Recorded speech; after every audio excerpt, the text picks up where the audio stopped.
وكل ضلالة في النار. أما بعد فأعوذ بالله من الشيطان الرجيم. بسم الله الرحمن الرحيم. قاف والقرآن المجيد بل عجبوا أن جاءهم منذر منهم فقال الكافرون هذا شيء عجيب أإذا متنا وكنا ترابا ذلك رجل بعيد قد علمنا ما تنقص الأرض منهم وعندنا كتاب حفيظ بل كذبوا بالحق لما جاءهم فهم في أمر مريج أفلم ينظروا إلى السماء فوقهم كيف بنيناها وزيناها وما لها من فروج والأرض مددناها وألقينا فيها رواسي وأنبتنا فيها من كل زوج بهيج تبصرة وذكرى لكل عبد منيب ونزلنا من السماء ماء مباركا فأنبتنا به جنات وحب الحصيد.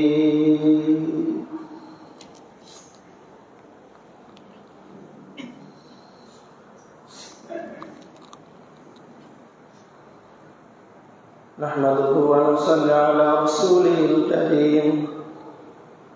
أما بعد فأعوذ بالله من الشيطان الرجيم. بسم الله الرحمن الرحيم. يا أيها الذين آمنوا استعينوا بالصبر والصلاة إن الله مع الصابرين.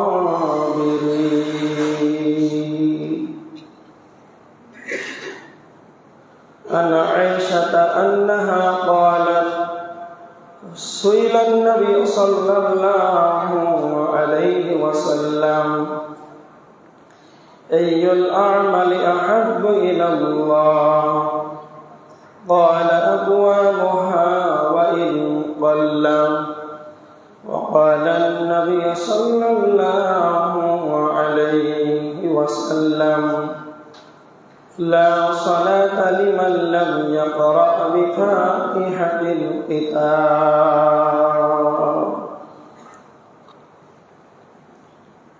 সমস্ত তারিফ প্রশংসা আল্লাহ, তিনি আমাদের হায়াত মওতের মালিক। তার প্রশংসা করে আমরা শেষ করতে পারবো না, তাই সংক্ষিপ্ত প্রশংসা মহান মুনিবের দেওয়া একটি ছোট্ট লফজের দ্বারাই আমরা সকলে আল্লাহর শুকরিয়া আদায় করি। সবাই একবার বলি আলহামদুলিল্লাহ।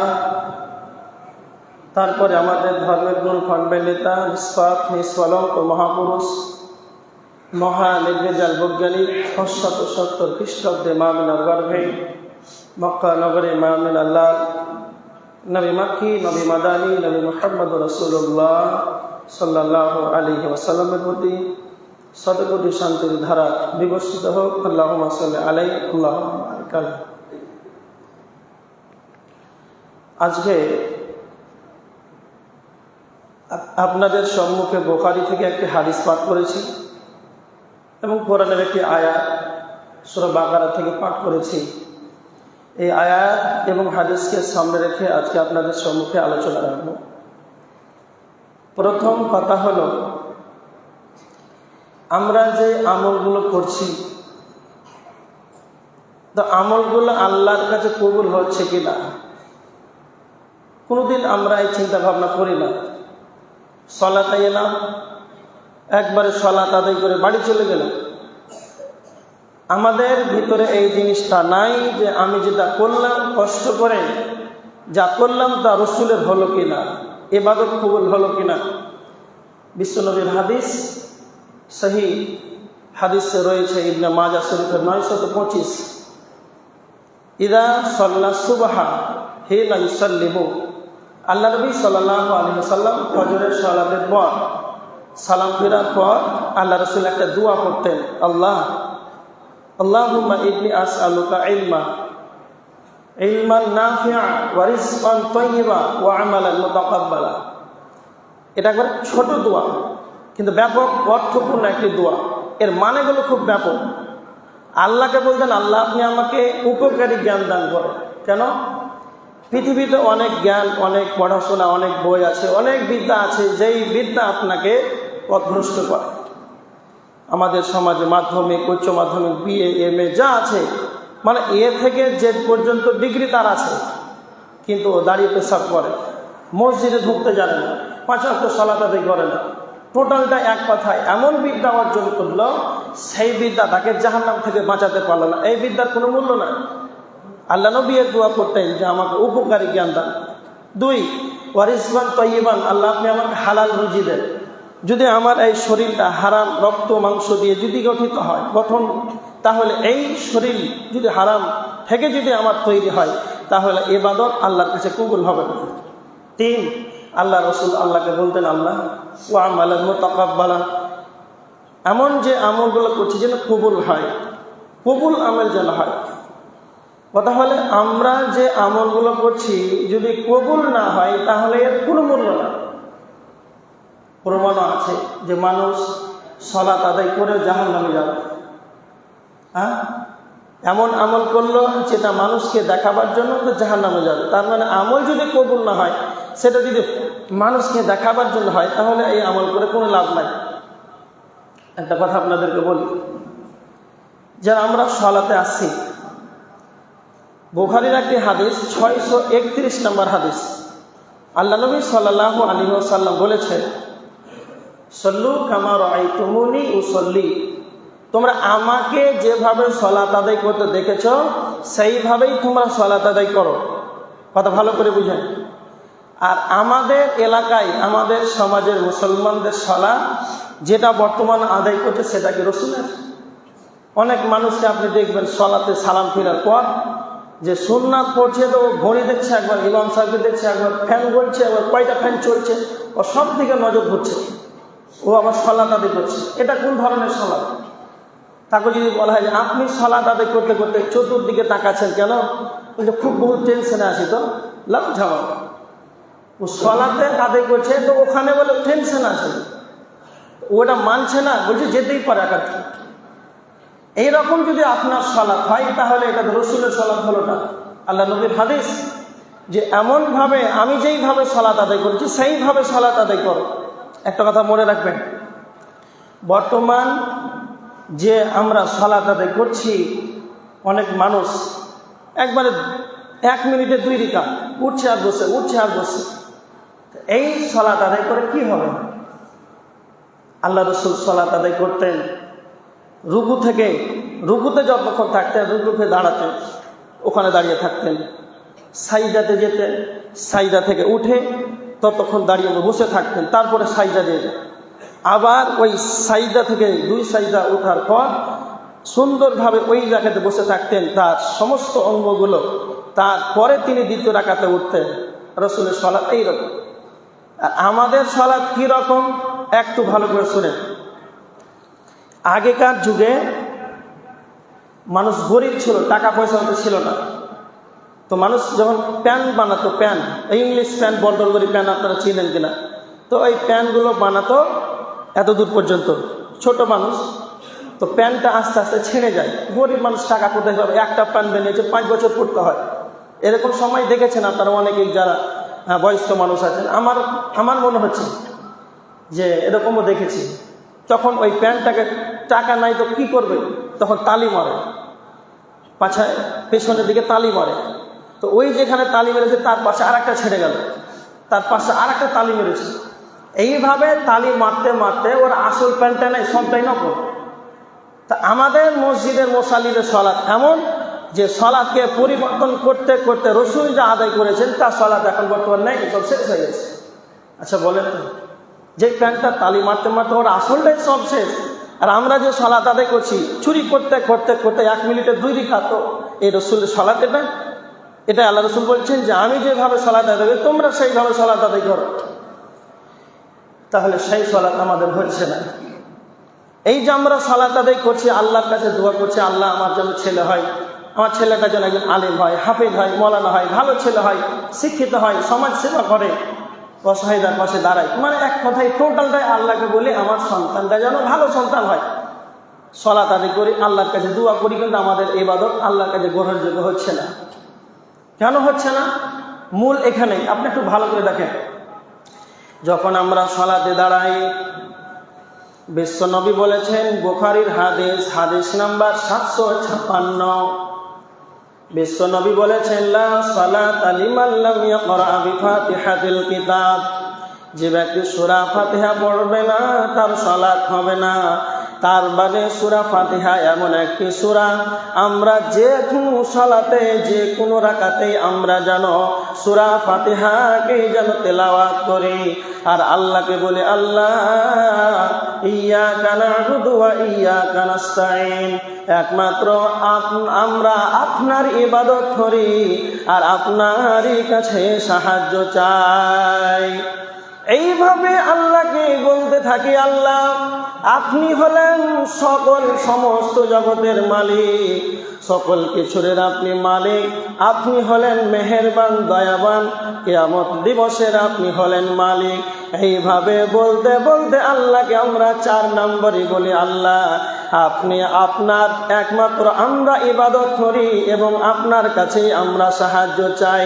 এইভাবে সালাতের মাধ্যমে যে কোনো সালাত হোক, জানাজার সালাত হোক, কিয়ামুল লাইল হোক, তাহাজ্জুদ হোক, আর এই ফরজ সালাত হোক, নফল হোক, সুন্নাত হোক, প্রত্যেকটা সালাতের মাধ্যমে যেন আমরা সূরা ফাতিহা পড়ি, আর এইভাবে যেন আল্লাহকে বলতে থাকে, আল্লাহ তুমি আমার যেন ইবাদত কবুল করো, তুমি আমার যেন এই দোয়া করে তুমি আমার সাহায্য প্রার্থনা কবুল করো। এইভাবে সালাত আদায় করতে করতে 50 বছর 60 বছরকে অতিবাহিত করে দিলাম, কিন্তু আমার সালাতে যেন যেইগুলো আল্লাহকে বলি সেইগুলো যেন কবুল হচ্ছে না, আমরা তার রিজাল্ট যেন পাচ্ছি না। তবে কেন আমরা আল্লাহর কাছে সাহায্য চাই কিন্তু সাহায্য পেছি না?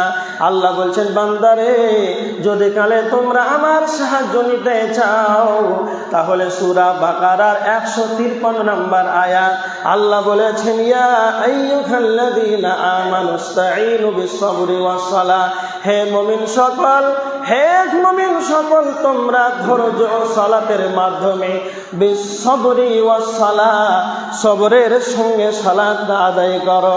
তার মানে আল্লাহ আগে সালাতের কথা বলেছেন এটা নয়, আগে ধৈর্যের কথা বলেছেন, আগে সবুরের কথা বলেছেন। তুমি তোমার সালাতে ধৈর্যটাকে দেখাও, ইসতাঈনু বিস-সাবরি ওয়াস-সালাহ, তুমি ধৈর্যের সঙ্গে সবুরের সঙ্গে সালাত আদায় করো, প্রার্থনা করো। আজকে বর্তমানে আমরা 1 মিনিটে যদি 2 রাকাত সালাত আদায় করি তাহলে এই ধৈর্যটা কোথায় আছে আপনি নিজে একবার ভাবেন। আল্লাহ বলছেন সাহায্য যদি করতে হয়, প্রার্থনা যদি করতে হয় তোমাদেরকে, তো আগে সবুর করো, ধৈর্য সালাতের মাধ্যমে আমার প্রার্থনা করো। আচ্ছা বলেন, ইমাম সালাম ফিরিয়ে দিল, ইমাম সালাম ফিরানোর পর এমন মুসাল্লি আছে একবার সংসদের মসজিদের বাইরে চলে গেল, বাকি যে 2 রাকাত 4 রাকাত যে সুন্নাত আছে ও আদায় করবে না। মসজিদে যে দাঁড়িয়ে গল্প করছে বাইরে, তো যারা সুন্নাত পড়ে বাড়ি চলে গেল, এরা এখনো বাড়ি পৌঁছে গেছে কিন্তু এখনো বাড়ি জানি গল্প করছে। ও জানে যে যখন সালাম ফিরে তাড়াতাড়ি পালাবো। ওটা দেখেন, এটা ধৈর্যটাও সালাত। তাহলে এই সালাত আদায় করে কেমন করে কবুল হবে? ধৈর্যটাকে আপনি দেখাতে পারলেন না। একটা কথা আপনাদেরকে বলি, আমরা সমস্ত মানুষ আমরা ইবাদত করতে আসি আল্লাহ, আমাদের একটাই লক্ষ্য উদ্দেশ্য যে আমরা জান্নাত পাবো। ঠিক না? এটাই তো আমাদের উদ্দেশ্য, যেন আমরা এই ইবাদত করে যেন আমরা জান্নাত পাই। আচ্ছা, আপনাকে একটা কথা বলি, এই যে আমরা অধৈর্যশীল সালাত আদায় করে, চঞ্চল নয় ইবাদত করে, তাড়াহুড়া করে এই ইবাদত করে আমরা জান্নাতের আশা করে বসে আছি না?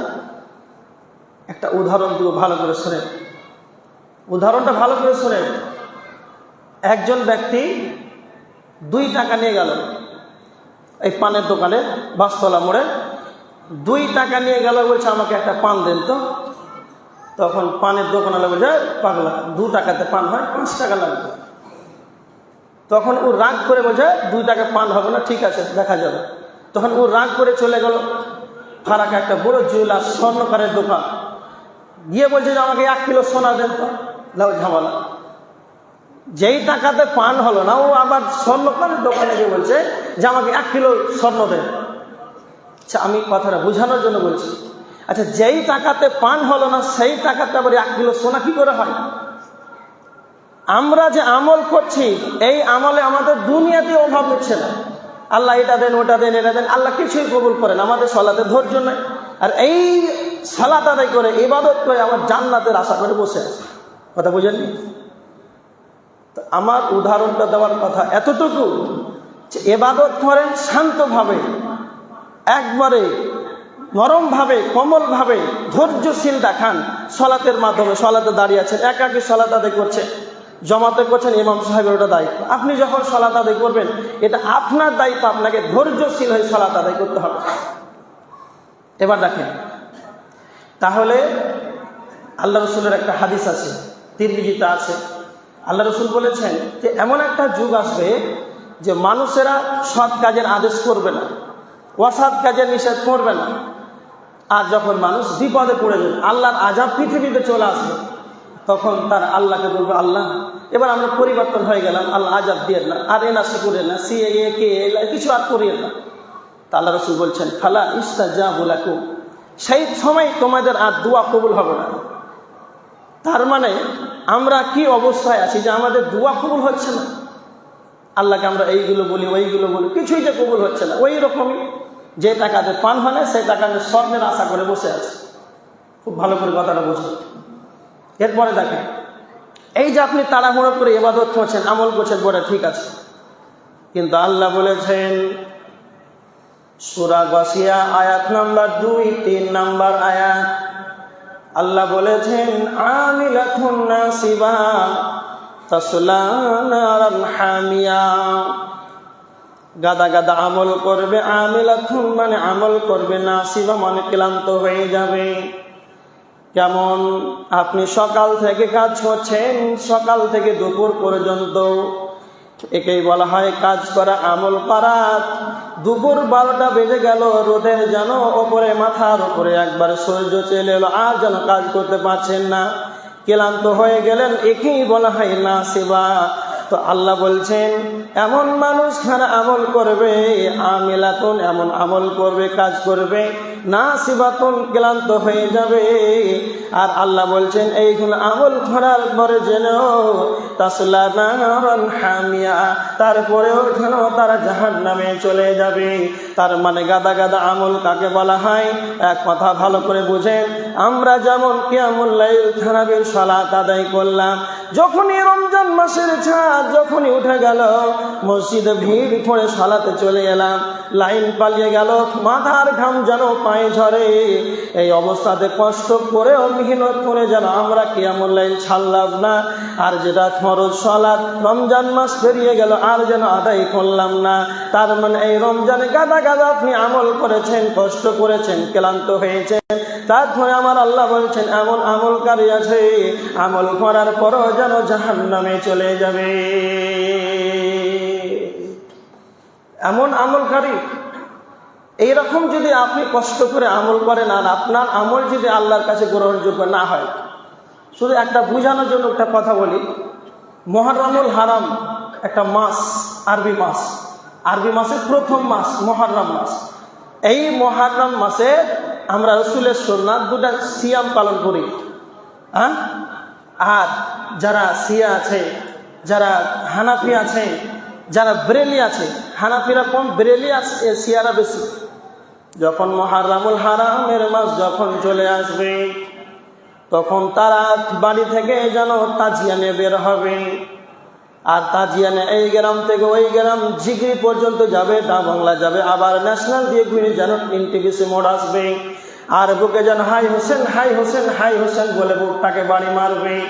আর তাদের শরীরে যেন খারুয়াল মারবে, রক্তই যেন রঞ্জিত হয়ে যাবে। তাদেরকে যদি বলা হয় ভাইয়া আপনারা এত কষ্ট কেন করছেন, তাজিয়া নিয়ে বের হয়ে হেঁটে হেঁটে যেন একবার বাঁশতলা মোড় থেকে জিগরি থেকে আবার যেন ঘুরে চলে এলেন জামতলা মোড় পর্যন্ত, কারণটাকে আর শরীরে হাই হোসেন বলে বুকটাকে ফাটিয়ে দেন, তারওয়াল মেরে মেরে যেন আপনার শরীরটাকে রক্তে রঞ্জিত করে দেন। তখন তারা বলবে ভাইয়া আমরা নবীজির নাতি হুসেন হাসানকে যেন আমরা সমবেদনা জানাচ্ছি, আমরা জান্নাতের আশায় এইগুলো আমল করেছি, কিন্তু এই আমলগুলো কোনো সহিহ হাদিসের ভিতর নাই, এই আমল করে 5 পয়সা কোনো লাভ নাই। তার মানে এই কষ্ট করলো হেঁটে যেন বাঁশতলা থেকে যেন জিগরি পর্যন্ত বাংলা পর্যন্ত তাজিয়া নিয়ে গেল, শরীরে বাড়ি মারলো, যেন শরীরকে আঘাত করলো, শরীরে তারওয়াল মেরে যেন রক্তই রঞ্জিত করে দিল। তার মানে সে কষ্ট করলো। আল্লাহ এটাই বলেছেন আমিলাতুন, তারা আমল করবে, আর নাসিবাতুন তার মানে ক্লান্ত হয়ে যাবে, তার গায়ের ঘাম ঝরেছে, মানুষে ক্লান্ত হয়ে গিয়েছে। তারপরে আল্লাহ বলছেন তারা জাহান্নামে চলে যাবে। তুমি যে তাজিয়া নিয়ে বের হয়ে হাই হোসেন বলে তুমি বুকে বাড়ি মারো, আল্লাহ বলেছেন সূরা হাসরের 7 নম্বর আয়াত, ওয়া মা আতাকুমুর রাসূলু ফাখুযুহু ওয়া মা নাহাকুম আনহু ফান্তাহু। আল্লাহর নবী যা তোমাদেরকে দিয়েছেন সেটাই তোমরা গ্রহণ করো, আর রাসূল তোমাদেরকে যেটা নিষেধ করেছেন সেটাই তোমরা বর্জন করো। তুমি তাজিয়া নিয়ে বের হয়ে চলে গেলে, তবে এটা রাসূল করে নাই, সাহাবীরা করে নাই, তাবেঈন করে নাই, কোনো সহিহ আকীদার লোক করে নাই, তার মানে সহিহ হাদিস থেকে কোনো সনদ তার প্রমাণিত নাই, এর উপরেই তোমরা আমল করলে কিন্তু সেই আমলটা গ্রহণযোগ্য নয়। ক্লান্ত হওয়ার পরে তোমাকে জাহান্নামে যেতে হবে, তারপরে জাহান্নামে যেতে হবে। এই জন্য বলছি আমল করছেন, সলাতে আসছেন, সলাতে আসার পর যদি এইগুলো সলাত মানুষকে দেখাবার জন্য হয়, আজকে জুমার খুতবাতে ভিড় করে মসজিদ ফুল করে দিলেন, জায়গা নয়, পেছনে সব দাঁড়িয়ে আছে, আর আসরের সময় এক কাতার, এই বাকি লোকগুলো কোথায়? কলকাতা বাড়ি, মার্কেট এসেছে ব্যবসা করতে, বাকি মানুষের বাড়ি কোথায়? কলকাতা বাড়ি, এখানে বাজার করতে এসে চলে যাবে আসরের সময়, যাই কোথায়? তো আমল করলে শুক্রবারে এলো। আল্লাহ বলছেন ফাওয়াইলুল লিল মুসাল্লিন, এমন সালাত আদায়কারীর জন্য দুর্ভাগ্য যারা মানুষকে দেখানোর জন্য আসে। তো এই আমল করার পর কষ্ট করে আপনি গোসল করে উজু করে আসলেন, মসজিদে বসে খুতবা শুনলেন, আর 5 ওয়াক্ত হাজির নেই, তোমার অবস্থা কি হবে? কোন জান্নাতের দিকে ফেরেশতারা আছে ভাবছে। একটা কথা মনে রাখে, এই আমেলাতুন নাসিবা এই আয়াতের তাফসীরের ভিতরে এসেছে উমর রাদিয়াল্লাহু তাআলা আনহুর জামানায় হযরত উমর তখন খলিফা, কিছু সংখ্যক সাহাবীকে নিয়ে, তার সঙ্গী সাথীদেরকে নিয়ে একটা পাহাড়ের কুলকি দিয়ে যেতে লাগলো শাম দেশের সফরের দিকে। যেতে যেতে যেতে অনেকটা দূর অগ্রসর হয়ে গেলেন, আর সেইখানে যাওয়ার পর তার সঙ্গী সাথীদেরকে দাঁড় করে দিলেন, আর দাঁড় করার পর বলছে তোমরা এখানে দাঁড়াও। আর একটা বয়স্ক বার্ধক্য মানুষকে ধরে নিয়ে আসলেন, আর ধরে আনার পর তার শরীরের চেহারার বর্ণনা এসেছে, চোখগুলো ঢুকে গিয়েছে, গালগুলো বসে গিয়েছে, খাবার নাই পেটে, তার কারণে তার পেটের সঙ্গে হাড়ের সঙ্গে চামড়াটা লেগে আছে। তাকে জিজ্ঞাসা করা হলো আপনার এই শরীরের অবস্থা কেন এরকম? তো তিনি বলেছিলেন আমি হালকা ছাতু খাই কিংবা কয়েকটা খেজুর খেয়ে আমি সর্বদা যেন আল্লাহর ইবাদতে যেন আমার সর্বদা মনোযোগী, আমি বেশিরভাগ সময়টাকে যেন আল্লাহর ইবাদতে কাটাই, আর এমনভাবে আল্লাহর ইবাদত করি যেন আমি বেশি খাবার না খাই, যেন আমার ঘুম চলে আসবে, আমি অল্পটা যেন খাই, আর অল্প খাওয়ার পরে যেন আমি সর্বদা যেন এক আল্লাহর ইবাদতে যেন আমরা মনোযোগী হই। তার মানে তখন ওই অবস্থা, এই কম খাওয়ার কারণে আল্লাহর ইবাদত করার জন্য তার গালগুলো বসে গিয়েছে, হাড়ের সঙ্গে তার চামড়াটা লেগে আছে। এই অবস্থায় হযরত ওমর রাদিয়াল্লাহু তাআলা আনহু বলছেন, ও আমার সঙ্গী সাথীরা, তোমরা যে এই লোকটাকে দেখতে পাচ্ছ, তার শরীরটা এত যেন পাতলা হয়ে গিয়েছে এক আল্লাহর গোলামি করার জন্য। এরপর এই লক্ষ্মীর ব্যাপারে আল্লাহ পবিত্র কোরআনের আয়াত নাযিল করে দিয়েছেন, আমিলাতুন নাসিবা, গাদা গাদা আমল করার পরে ক্লান্ত হওয়ার পরেও তাসলা নারান হামিয়া, তারপরে যেন সেই লোকটা জাহান্নামে চলে যাবে। তার সঙ্গে সাথীদের মাথা ঘুরে গেল। ও রাসূলের সাহাবী, তখনই তারা উমারকে বলে দিলেন, আমিরুল মুমিনিন, খলিফাতুল মুসলিমিন উমার, আপনি তো বললেন এই লোকটি যেন কষ্ট করে হালকা খাবার খেয়ে এক আল্লাহর যেন ইবাদত করেছে, এক আল্লাহর গোলামি করার জন্য অল্প খাবার খাওয়ার পরেও যেন সেই লোকটি কেন জাহান্নামে চলে যাবে। তখন হযরত ওমর বললেন, ও আমার সঙ্গী সাথীরা, রাসূলের সাহাবীরা, এই লোকটি কেন জাহান্নামে যাবে? বিশ্বনবী নবী মুহাম্মদ রাসূলুল্লাহ সাল্লাল্লাহু আলাইহি ওয়াসাল্লাম 40 বছরে নবুয়তি দাওয়াতি কাজ পেয়েছেন, আর তারপরে দাওয়াত দিতে দিতে দিতে যেন 23টা বছরকে যেন বিগত করে দিলেন। তারপরেও বিশ্বনবীকে নবী বলে মেনে নিতে পারে নাই, তারপরও বিশ্বনবীকে নবী বলে মেনে নিতে পারে নাই। এই যে আমল করে, নবী ঈশার প্রতি আমল করে, এই জন্য লোকটা যে আমল করবে, কোটি কোটি কোটি আমল করে পাহাড়ে পরিণত করে দেবে, তারপরে লোকটা জাহান্নামে চলে যাবে। সে লোকটি আমল করছে, আল্লাহর ইবাদত করছে, কিন্তু নবী মুহাম্মদকে মানতে পারল না। সে নবী ঈসার প্রতি আমল করছে, তার সুন্নাতের প্রতি, নবী মুহাম্মদের প্রতি না। শুধু সামান্য দেখে, নবী ঈসা এসেছিলেন সত্য, চলে গিয়েছেন, নবী মুহাম্মদ এসেছেন, তাকেই মানতে হবে, তার উপরে আমল করে জাহাদ, তার মানে রসুলকে মানতে হবে। এই কারণে এই ঘটনাটা বললাম, যে লোকটা তো আমল করলো, এত কষ্ট করলো, হালকা খাবার খেলো, তারপরও তার শরীরটা এত পাতলা হয়ে যাওয়ার পর, এত গোলামি করার পর, আল্লাহ দাসত্ব করার পর লোকটা জাহান্নামে। যদি পারেন বুঝেন, ঘটনা শুনে শুধু চুপচাপ থেকে গেলেন আর মসজিদ থেকে বেরিয়ে চলে গেলেন, আর ফের 8 দিন পর আসবো, এরকম করিয়েন না। কিছু বুঝেন, আপনি যে শুক্রবারের দিন একদিন এলেন আর রমজান মাসে সবকে দেখে দিলেন, যাক নামাজ পড়লাম, তো আপনাকে কি বলছে আমি এতক্ষণ থেকে বুঝতে পারেন না? আপনার অবস্থা কি হবে? আপনি তো আমল করছেন, মানুষ দেখছে, সময় দেখছে, মসজিদে 5 কাতার তারাবি এলো, দেখতে কত ভালো লাগছে।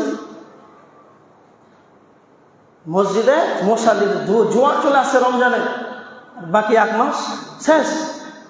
সহিহ বুখারীর হাদিস, ভালো করে শুনেন। আম্মা জান আয়েশা রাদিয়াল্লাহু তাআলা আনহা হাদিসটি বর্ণনা করেন। তিনি আল্লাহ রাসূল সাল্লাল্লাহু আলাইহি ওয়াসাল্লামকে প্রশ্ন করছেন, আইয়ুল আমালি আহাব্বু ইলাল্লাহ, আল্লাহ রাসূল সবচাইতে পছন্দনীয় আমল কি? তখন আল্লাহ রাসূল বলেন, ক্বালা আদওয়ামুহা, যেই আমলটা সদা সর্বদা চলতে থাকে, যেই আমলটা সদা সর্বদা নিয়মিত চলতে থাকে, সেই আমলটাই আল্লাহর কাছে সবচাইতে পছন্দনীয়। তারপরে বিশ্বনবী বললেন, ওয়াইন পাল্লা, যদিও তা কম হয়, যদিও তা অল্প হয়, ভালো করে কথাটা বুঝে, যদিও কম হয়, যদিও অল্প হয়, আর এই যে আমলটা নিয়মিত সদা সর্বদা চলবে, এটাই আল্লাহর কাছে পছন্দনীয় আমল। আচ্ছা বলে তো, আপনার দিকে একবার মিলান তো হাদিসটা। সহিহ বুখারীর হাদিস 6465 নম্বর হাদিস, 6464 নম্বর হাদিস, 2 জায়গাতে হাদিসটা এসেছে। তো একবার আপনি মিলান, আপনার দিকে, নিজের দিকে একবার ছেড়ে দেন তো হাদিসটা। যে আমলটা নবী বলেছেন আল্লাহর কাছে সবচাইতে পছন্দনীয়, যে আমলটা নিয়মিত চলবে, ধারাবাহিকতা চলবে, সদা সর্বদা চলবে, তো আমার আমলটা 1 মাস করে স্টপেজ, লাল সিগন্যাল পড়লো কেন? হ্যাঁ, আপনার আমলটা 1 মাস করতে করতে শাওয়াল মাসে চাঁদ উঠলো, তো চাঁদ উঠা মানে কি সিগন্যাল পড়া, যে বন্ধ করে দাও, লাল সিগন্যাল। আশ্চর্য ব্যাপার, একটু ভাবেন তো। আরে 11 মাস একবারে আউট, আর খুঁজে পাওয়া যাবে। আল্লাহ যেন আপনাকে হেদায়েত দান করে, বলেন আল্লাহুম্মা।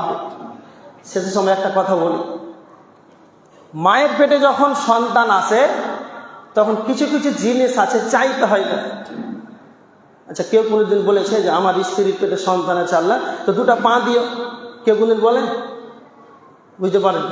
কেউ কোনদিন বলে আল্লাহ একটা মাথা দিও তো? হ্যাঁ, এইগুলো জিনিস চাওয়ার জিনিস না, এগুলো চাইতে হয় না, অটোমেটিকলি হবে। আমি কেন কথাটা বললাম? মায়ের পেটে যখন সন্তান থাকে আমাদের তখন দোয়া করা কি উচিত? রব্বি হাবলি মিনাস সলিহিন, আল্লাহ সহনশীল সুসন্তান দেন। মানে ভালো সন্তান চাওয়ার জন্য আল্লাহর কাছে দোয়া করতে হয়। কথা বুঝতে পারছেন?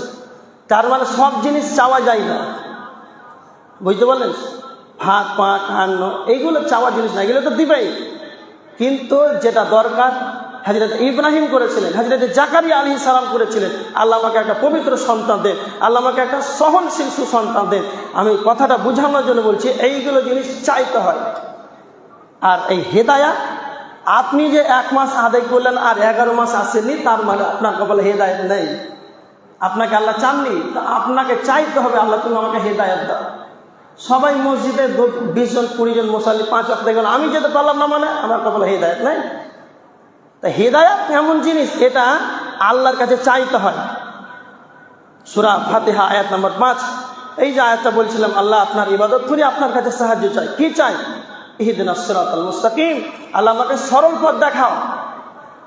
এতগুলো কথা বলার পর হেদায়াতটা কত মারাত্মক জিনিস, যে প্রত্যেক রাকাতে, প্রত্যেকটা ওয়াক্তে, প্রত্যেকটা নফল সুন্নাত ফরজ তাহাজ্জুদ সবার সর্বদা আল্লাহকে বলছেন, আল্লাহ ইহদিনাস সিরাতাল মুস্তাকিম, আমাকে সরল পথে চালাও। তুমি রমজান মাসে করলে তা ব্যাকে পাতে চলে গেলে শয়তানের দিকে, তো তোমার কি হবে? আল্লাহ যেন আমাদের সকলকে বুঝার পর আমল করার তৌফিক দান করুন। বলেন আল্লাহুম্মা আমিন। বিসমিল্লাহির রহমানির রহিম। কুল হুয়াল্লাহু আহাদ, আল্লাহুস সামাদ, লাম ইয়ালিদ ওয়া লাম ইউলাদ ওয়া লাম ইয়াকুল লাহু কুফুওয়ান আহাদ।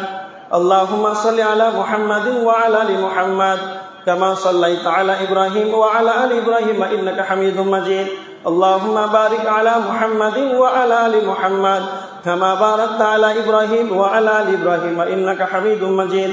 ربنا تقبل منا إنك أنت السميع العليم وتب علينا إنك أنت التواب الرحيم.